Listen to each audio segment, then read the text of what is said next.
तेजस्वी जी को सबसे ज़्यादा डर यह है कि उनके माता पिता दोनों मुख्यमंत्री रहे और गोपालगंज के लिए उन लोगों ने कुछ नहीं किया। एक थावे का मंदिर है जिस पर हर हमेशा वो जाते थे, लेकिन जब नारायण प्रसाद पर्यटन मंत्री बने तभी थावे का 60 करोड़ का डीपीआर पास हुआ।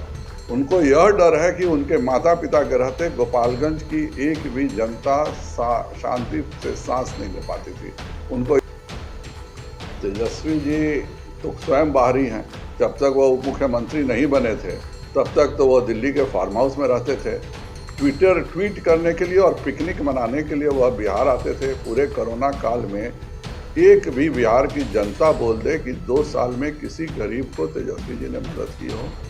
बिहार की जनता सब कुछ समझ चुकी है। बिहार की जनता चाहती है कि 2024 में माननीय प्रधानमंत्री जी ही रहें और इसलिए यह दोनों उपचुनाव भारतीय जनता पार्टी निश्चित तौर पे जीतेगी, क्योंकि यह अलग से हमें समर्थन मिला है। बिहार में इस तरह की हरकतें करता है। बिहार में अगर शराब की सप्लाई कोई करता है तो उसे महागठबंधन का टिकट मिलता है, और अगर कोई एक ढक्कन शराब पी के उत्तर प्रदेश से आता है तो उसको जेल मिलता है। भारतीय जनता पार्टी अलग से चुनाव लड़ रही है और इसलिए भी सभी उत्साहित हैं, क्योंकि यह चुनाव नरेंद्र मोदी जी के समर्थन का चुनाव 2024 के लिए हो चुका है। और इसलिए जो भी शक्तियां जो चाहती हैं कि नरेंद्र मोदी जी इस देश के प्रधानमंत्री बने, वह सब भी पूरे तौर पर भारतीय जनता पार्टी के साथ हैं। वहीं दूसरे तरफ कल हम लोग हाई कोर्ट में रिट डालने जा रहे हैं। उम्मीदवार ने जानबूझ के जो शराब बेचने का और शराब का घोटाले का जो उनका एक्साइज का गड़बड़ी के कारण सरकार के द्वारा, झारखंड सरकार के द्वारा जो केस हुआ था, उसकी सारी प्रतिलिपि हम लोग निकाल चुके हैं। क्योंकि हाईकोर्ट बंद था, इसलिए हम कल हाईकोर्ट खुल रहा है, कल हम उनके खिलाफ रिट करेंगे कि इनके नामांकन को रद्द किया जाए। क्योंकि चुनाव प्रक्रिया अभी पूरी नहीं हुई है और चुनाव से पहले हम सभी सबूत सर्टिफाइड कॉपी के साथ दे रहे हैं। यह शराब का स्मगलिंग में पकड़ाए हैं, शराब के एक्साइज घोटाले में पकड़ाए हैं। और एक्साइज घोटाला क्यों कर रहे थे झारखंड में? क्योंकि वह बिहार में उनको शराब सप्लाई करना था, क्योंकि झारखंड में तो वो ऑलरेडी डीलर थे।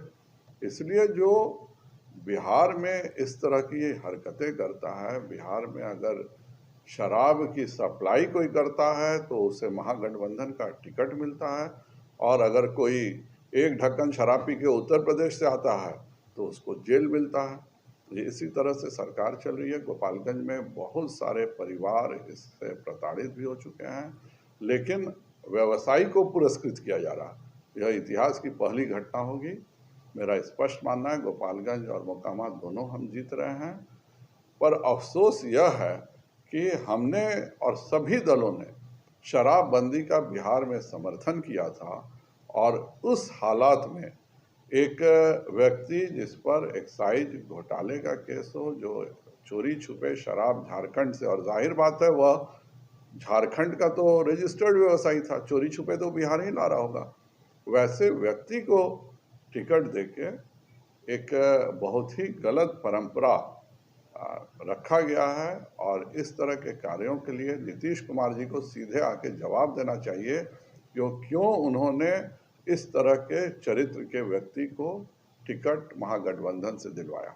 सर, क्या यही वजह है कि मुख्यमंत्री नीतीश कुमार उपचुनाव में रैली करने गोपालगंज नहीं आ रहे हैं? नीतीश कुमार जी अपने मर्जी से चलते हैं। नीतीश कुमार हमेशा चाहते हैं कि चित भी मेरी पट भी मेरी, और सिक्का अगर बीच में खड़ा रहे तो वह भी मेरा ही हो। और इस कारण से वह बहुत सारे निर्णय लेते हैं। बिहार की जनता सब कुछ समझ चुकी है। बिहार की जनता चाहती है कि 2024 में माननीय प्रधानमंत्री जी ही रहें, और इसलिए यह दोनों उपचुनाव भारतीय जनता पार्टी निश्चित तौर पे जीतेगी, क्योंकि यह अलग से हमें समर्थन मिला।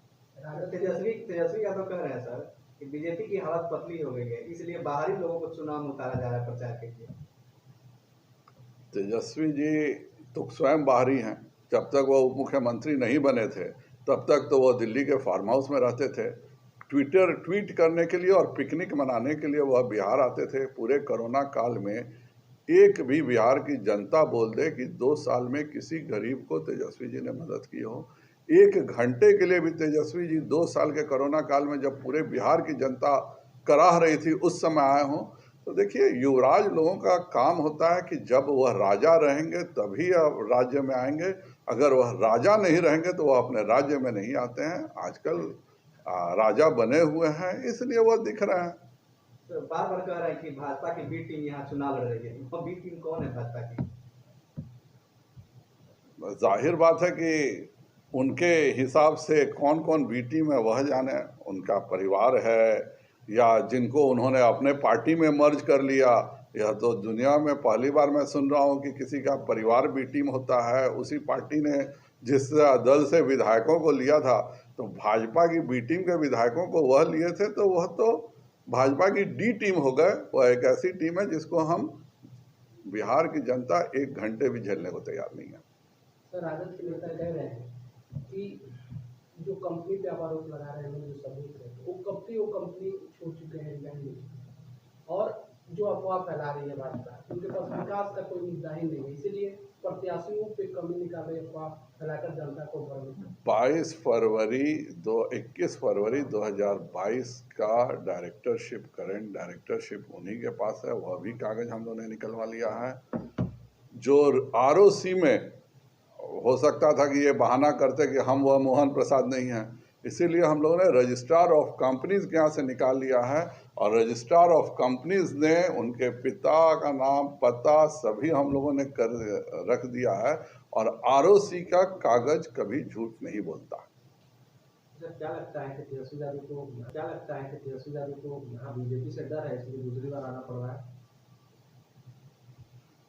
तेजस्वी जी को सबसे ज़्यादा डर यह है कि उनके माता पिता दोनों मुख्यमंत्री रहे हैं और गोपालगंज के लिए उन लोगों ने कुछ नहीं किया। एक थावे का मंदिर है जिस पर हर हमेशा वो जाते थे, लेकिन जब नारायण प्रसाद पर्यटन मंत्री बने तभी थावे का 60 करोड़ का डीपीआर पास हुआ। उनको यह डर है कि उनके माता पिता के रहते गोपालगंज की एक भी जनता शांति से सांस नहीं ले पाती थी। उनको यह डर है कि उनके माता पिता जब मुख्यमंत्री थे तो यहाँ से जादवपुर जाने की औकात किसी की नहीं थी। हैसियत तो छोड़ दीजिए, किसी की जादवपुर जाने की भी औकात नहीं थी। तो यह जो डर है, जिस जगह से दो मुख्यमंत्री निकले हों, उस शहर के लिए उन्होंने कुछ नहीं किया। अगर अस्पताल बनाया, मेडिकल कॉलेज, तो मंगल पांडे ने किया। अगर सड़कें बनाई तो वह नंदकिशोर यादव जी ने किया। अगर राष्ट्रीय राजमार्ग को 2 घंटे में हो गया कि गोपालगंज में दिक्कत होगा, हाईवे ऊपर से पुल बनना चाहिए, तो 1-2 घंटे में 250 करोड़ रुपए किसी ने दिया, तो वह नितिन गडकरी ने दिया।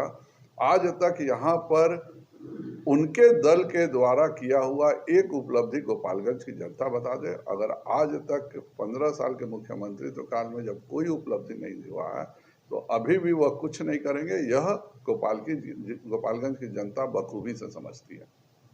60 दिन में स्वास्थ्य व्यवस्था सुधारने की बात कर रहे हैं, जबकि 2 महीने से एक कितना छोटी सी इंजेक्शन यहाँ उपलब्ध है।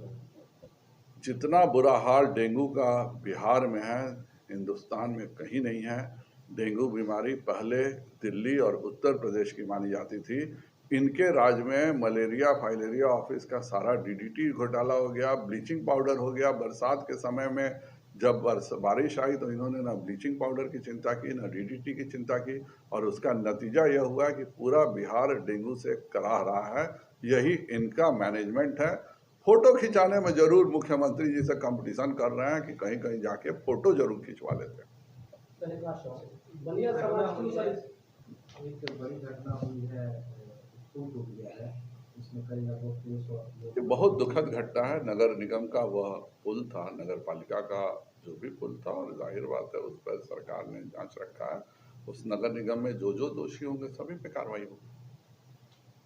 ओकाया लेकर आया है आधी इलेक्ट्रिक और आधी बैटरी वाला स्कूटर। एक बार चार्ज करें 160 किलोमीटर तक चलें। 1,75,000 वाला स्कूटर अब 1,09,000 में सब्सिडी के बाद। हर स्कूटर के खरीद पर पाएं गारंटेड इनाम। तो आइए समृद्धि इंटरप्राइजेज और फाइनेंस पर ले जाइए scooter. Main road Laxmipur Raxaul, SRP hospital के बगल में। दिवाली के शुभ अवसर पर प्रकाश फर्नीचर लेकर आया है सुनहरा ऑफर। किसी भी फर्नीचर पर पाएं 30% तक की छूट और साथ में फ्री होम डिलीवरी। होलसेल के भाव में खुदरा फर्नीचर। तो मौका हाथ से जाने न दें और आए प्रकाश फर्नीचर, मेन रोड कोयरिया टोला रक्सौल।